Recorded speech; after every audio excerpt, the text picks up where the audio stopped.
नमस्कार मित्रों। पिछले भाग 272 में हम लोगों ने बीएनएसएस 2023 के सेक्शन 355 पर चर्चा किया था, जिसमें हम लोगों ने देखा था कि कुछ मामलों में अभियुक्त के अनुपस्थित रहने पर जांच अथवा विचारण किए जाने का जो उपबंध है उस पर उस सेक्शन में हम लोगों ने चर्चा किया। उसी सिलसिले में आज हम भाग 273 में लेकर आए हैं। बीएनएसएस 2023 का सेक्शन है मित्रों 356। सेक्शन 356 बीएनएसएस 2023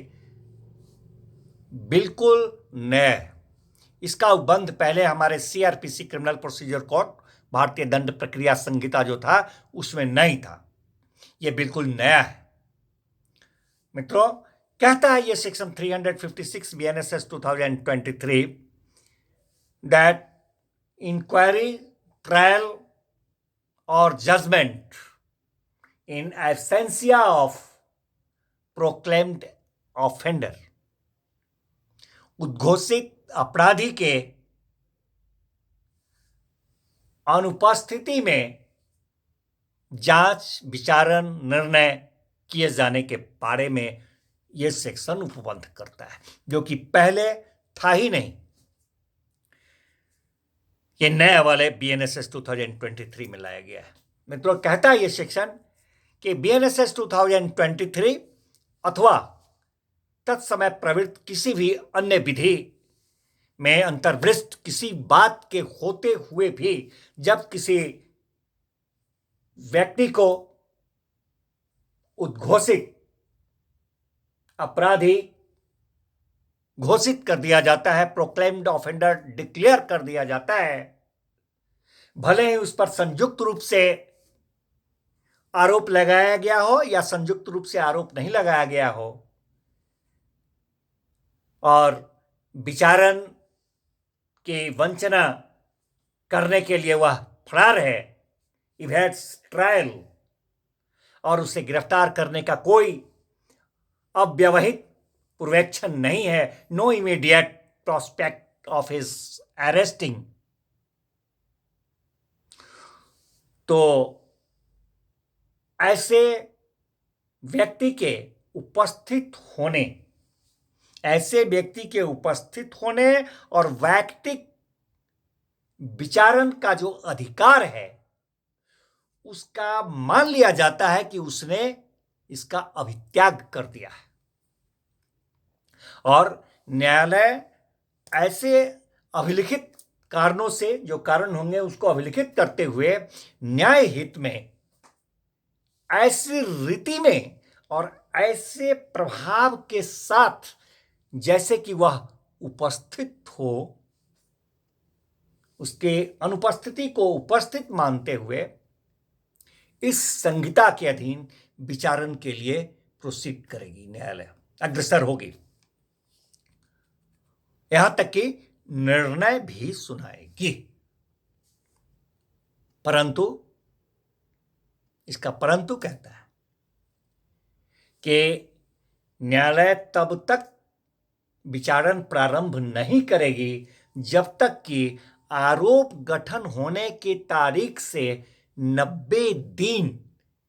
एक्सपायर नहीं करता है, एलैप्स नहीं कर जाता है, अर्थात आरोप गठन से 90 दिन जब समय व्यतीत हो जाता है,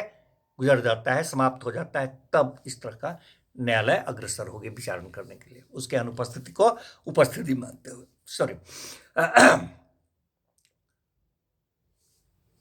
इस सेक्शन का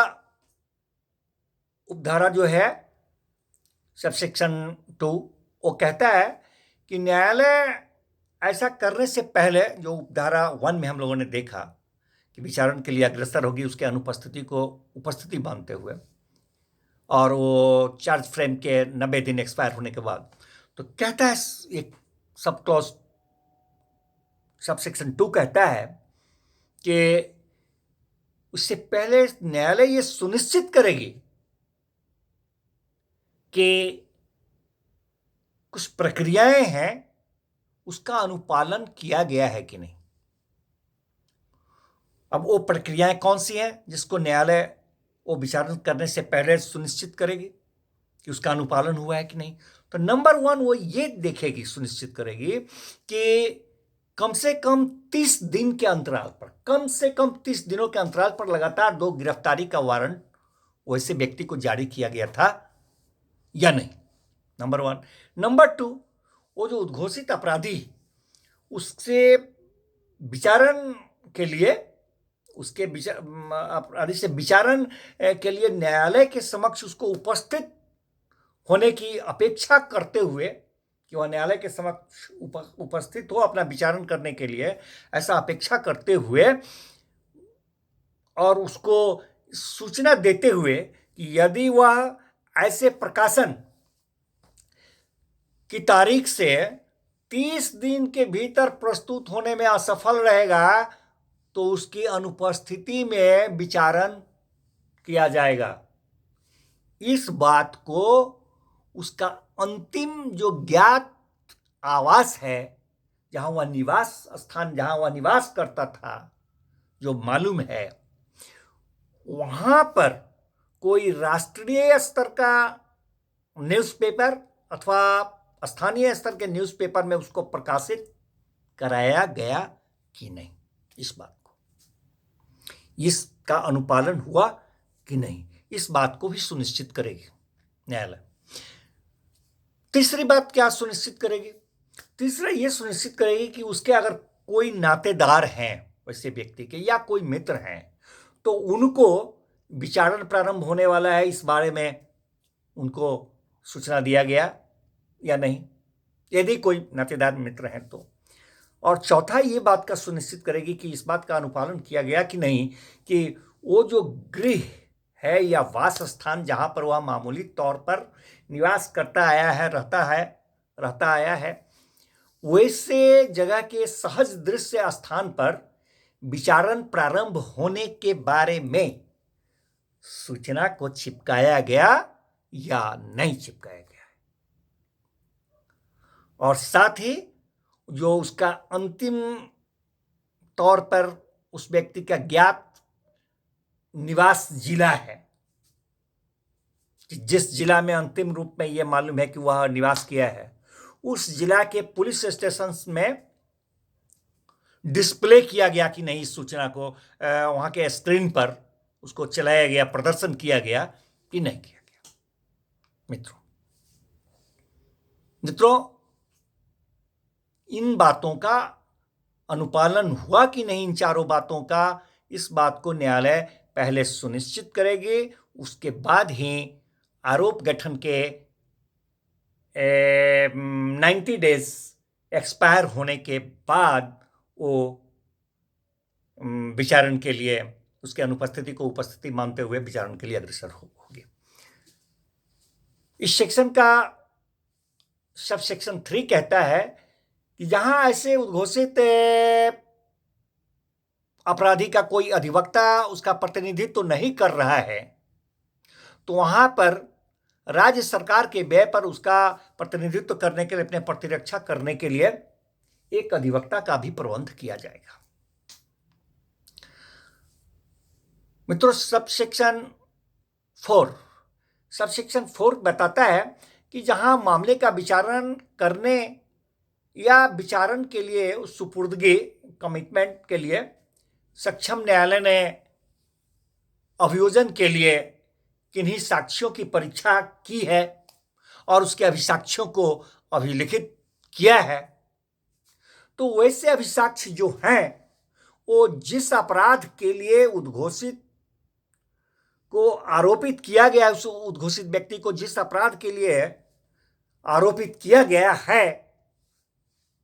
उस जांच अथवा विचारण में उसके विरुद्ध बतौर साक्ष्य प्रयोग में लाया जा सकेगा। परंतु कहता है कि दौरान विचारण यदि वह गिरफ्तार हो जाता है या स्वयं हाजिर हो जाता है या उसको न्यायालय के समक्ष पेश किया जाता है, प्रस्तुत किया जाता है, तो वहां पर न्यायालय न्याय हित में उस व्यक्ति को, वो जो साक्ष्य जिसका वर्णन किया कि उसके अनुपस्थिति में लिया गया था, तो न्याय हित में न्यायालय उसको क्या करेगी कि उस साक्ष्य को जो उसके अनुपस्थिति में लिया गया है परीक्षा करने के अनुमति उसको प्रदान करेगी। अब इसका सब सेक्शन 5 क्या कहता है? इस सेक्शन का सब सेक्शन 5 कहता है कि जहां विचारण इस धारा के अधीन व्यक्ति से संबंधित है तो साक्ष्यों का अभिसाक्ष्य और परीक्षा जो है एज फार एज प्रैक्टिकेबल, जहां तक व्यवहार में लाया जा सके, संभव हो सके, ऑडियो वीडियो इलेक्ट्रॉनिक मीन्स के जरिए, श्रव्य दृश्य इलेक्ट्रॉनिक साधनों के द्वारा ही अभिलिखित किया जाएगा, जिसमें कि मोबाइल को ज़्यादा प्रेफर किया जाता है, उसमें मोबाइल को ज़्यादा मान्यता दी गई है। उसी से रिकॉर्डिंग किया जाएगा और उसको, उस रिकॉर्डिंग को ऐसे रीति से रखा जाएगा, ऐसे तरीके से उसको रखा जैसा कि न्यायालय जिस तरीके का वह निर्देश देगी उस तरीके से उस रिकॉर्डिंग को, उस अभिसाक्ष्य को रखा जाएगा जो इलेक्ट्रॉनिक मीन्स के द्वारा किया गया। मित्रों, इस सेक्शन का सब सेक्शन 6 कहता है कि इस BNSS 2023 के अधीन अपराधों के अभियोजन में ये उपधारा 1 जो जिस पर चर्चा किया हम लोगों ने, उपधारा 1 के अधीन विचारण प्रारंभ होने के बाद, उपधारा 1 में विचारण प्रारंभ होने की बात थी, तो उपधारा 1 के अधीन विचारण प्रारंभ होने के बाद अभियुक्त की स्वेच्छया अनुपस्थिति जो है, जो जानबूझकर उसने अनुपस्थित हुआ है, विचारण जिसके अंतर्गत न्यायालय सुनाने जाने तक है, वो विचारण जिसके तहत कि निर्णय सुनाए जाने तक की बात आ रही है, वो जारी रहने को नहीं रोकेगी। उसकी अनुपस्थिति जो है, विचारण होगा और निर्णय तक होगा, उसको उसकी अनुपस्थिति के कारण नहीं रोका जा सकता, भले ही वह व्यक्ति जो है वैसे विचारण की समाप्ति पर गिरफ्तार और करके प्रस्तुत किया जाता है या स्वयं उपस्थित हो जाता है, तब भी वो जो है नहीं रुकेगा। सबसेक्शन 7 मित्रों, subsection 7 of this section says us that इस जो धारा है 356, इसके अधीन जो निर्णय होगा, उस निर्णय के विरुद्ध जो अपील फाइल जो होता है, वो अपील फाइल तब तक नहीं होगा जब तक कि अपीलीय न्यायालय में स्वयं को उद्घोषित अपराधी जो है उपस्थित नहीं होता है। यानी उद्घोषित अपराधी जब तक अपीलीय न्यायालय में उपस्थित नहीं होता है, अपील निर्णय के विरुद्ध इस धारा के अधीन जो होता है वो फाइल नहीं किया जाएगा। साथ ही कहता है कि दोषसिद्धि के विरुद्ध, कन्विक्शन के विरुद्ध जो अपील फाइल होगा, वह 3 साल की अवधि बीत गया अगर निर्णय की तारीख से, तो वो भी अपील नहीं फाइल हो सकता है। कन्विक्शन के विरुद्ध 3 साल की अवधि बीत जाने पर, निर्णय के 3 साल बीत जाने पर अपील नहीं फाइल किया जाएगा, नहीं फाइल किया जा सकता है। और इसका लास्ट में इसका जो सब सेक्शन 8 है, वो कहता है कि राज्य सरकार जो है अधिसूचना के जरिए, पीछे है एक सेक्शन हम लोग पढ़ चुके हैं, सेक्शन 84 का क्लॉज 1, उसमें BNSS 2023 सेक्शन 84 क्लॉज 1 में जो उल्लिखित है, किसी फरार व्यक्ति उस पर राज्य सरकार उद्घोषणा के जरिए इस धारा के उपबंधों का विस्तार कर सकेगी। मित्रों, बहुत इंपॉर्टेंट सेक्शन है 356, जो पहले CRPC में नहीं था, जो इस नए BNSS 2023 में लाया गया है। धन्यवाद मित्रों, मिलते हैं फिर नेक्स्ट भाग में नेक्स्ट सेक्शन के साथ।